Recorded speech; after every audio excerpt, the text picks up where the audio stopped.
रविजीसँग मेरो कुरा भएको थियो र उहाँले भन्नुभयो, हेर्नुस् न स्वर्णिमजी, हिजो के न बित्यो होला भनेर मलाई यहाँ लिएर आए, यहाँ चाहिँ दाल भात खुवाएर राखेका छन्, आज पनि बिदा भोलि पनि बिदा भनेपछि यो चितवनमा बोल्न नदिनको लागि नै सारा कानुनी राजको चाहिँ धज्जी उडाइएको भन्ने कुरा चाहिँ आज प्रमाणित भएको छ। बालेन शाहलाई लखेट्ने, कुलमान घिसिङलाई लखेट्ने, पहिला जीवी राई भन्थे, 8 महिना भयो जीवी राईको नामै उच्चारण गर्दैनन्।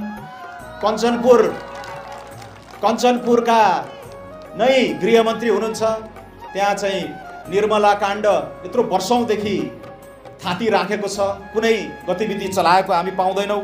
त्यसैले यो सेलेक्टिभ जस्टिस भन्छन् नि, छानी विपक्षीलाई सिद्ध्याउने गरेर जसरी उहाँहरू अगाडि बढिराख्नु भएको छ। तर आज नेपाली जनता सचेत हुनुहुन्छ। हिजो रवि लामी छानेको सुत्ने कोठामा के भयो भन्ने कुरा आज 3 करोड नेपाली, त्यसमध्ये पनि 50-60 लाख नेपालीहरू जो बाहिर पनि हुनुहुन्छ, सबैले हेर्न सक्नु भएको छ। यो सेखी झार्ने, यिनीहरूलाई बदला लिने, यिनीहरूलाई गलाउने भनेर नै यो सरकारले चाहिँ यी गतिविधिहरू चालि